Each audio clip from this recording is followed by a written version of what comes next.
നിങ്ങളുടെ front load washing മെഷീനിൽ pre wash എന്ന് പറഞ്ഞൊരു ഓപ്ഷൻ കാണാനായിട്ട് സാധിക്കും.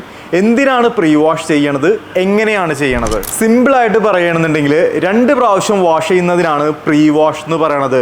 അപ്പോൾ അത്രയും അഴുക്കുള്ള ഡ്രസ്സായിരിക്കണം പ്രീ വാഷിനായിട്ട് എടുക്കേണ്ടത്. ഡിറ്റർജൻറ്റ് ട്രേയിൽ 1 എന്ന് എഴുതിയേക്കുന്നത് പ്രീ വാഷും 2 എന്ന് എഴുതിയേക്കുന്നത് മെയിൻ വാഷും ഈ ഒരു ഫ്ലവറിൻ്റെ സിമ്പിൾ ഉള്ളത് സോഫ്റ്റ്നർ ആഡ് ചെയ്യാനായിട്ടുള്ളതുമാണ്.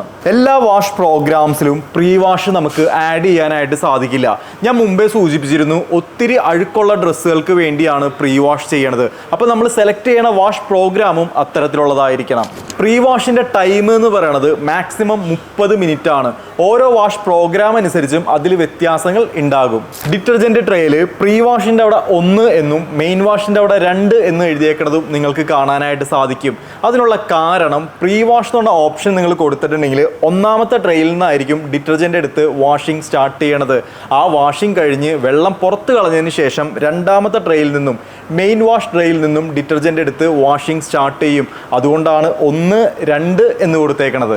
പിന്നെ പലർക്കുള്ള സംശയമാണ്, പ്രീ വാഷിലും മെയിൻ വാഷിലും ലിക്വിഡ് ഒഴിക്കുകയാണെങ്കിൽ അത് രണ്ടും ഒരുമിച്ച് ഡ്രമ്മിലേക്ക് പോകില്ലേ എന്നുള്ളത്. എന്നാൽ അതങ്ങനെയല്ല. പ്രീ വാഷ് എന്ന് പറഞ്ഞ ഓപ്ഷൻ നിങ്ങൾ കൊടുത്തിട്ടുണ്ടെങ്കിൽ അതിലെ ഡിറ്റർജൻറ്റ് ഡയറക്റ്റ് ഡ്രസ്സിലേക്കും മെയിൻ വാഷിലെ ഡിറ്റർജൻറ്റ് ഔട്ടർ ഡ്രമ്മിലേക്കും ഈ ഡ്രമ്മിൻ്റെ താഴേക്കുമാണ് ഡിറ്റർജൻറ്റ് എത്തണത്. ഡിറ്റർജൻറ്റ് വെള്ളവുമായി മിക്സ് ചെയ്തതിന് ശേഷമാണ് ഡ്രമ്മിലേക്ക് പോണത്. അങ്ങനെ മിക്സ് ആയില്ല എന്നുണ്ടെങ്കിൽ ഇതിൻ്റെ ഉള്ളിലായിട്ട് ചെറിയ ഹോൾസ് വരുന്നുണ്ട്. ഡിറ്റർജൻ്റ് ആയാലും ലിക്വിഡ് ആയാലും അതിൽ തന്നെ തങ്ങി നിൽക്കും.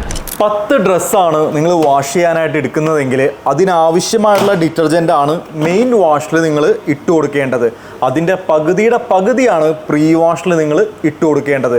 ഒരു ഉദാഹരണം പറയുകയാണെങ്കിൽ 60 ml ലിക്വിഡാണ് നിങ്ങൾ മെയിൻ വാഷിൽ ഒഴിച്ചു കൊടുക്കുന്നതെങ്കിൽ 15 ml ലിക്വിഡാണ് പ്രീ വാഷിൽ നിങ്ങൾ ഒഴിച്ചു കൊടുക്കേണ്ടത്. ഏകദേശം ഒരു ഐഡിയ കിട്ടിയിട്ടുണ്ടാവും എന്ന് വിചാരിക്കണേ. ഇതുവരെ പ്രീ വാഷ് എന്ന് പറഞ്ഞ ഓപ്ഷൻ ഉപയോഗിക്കാത്തവരാണ് നിങ്ങളെങ്കിൽ ഇനി ഒന്ന് ചെയ്ത് നോക്കാം.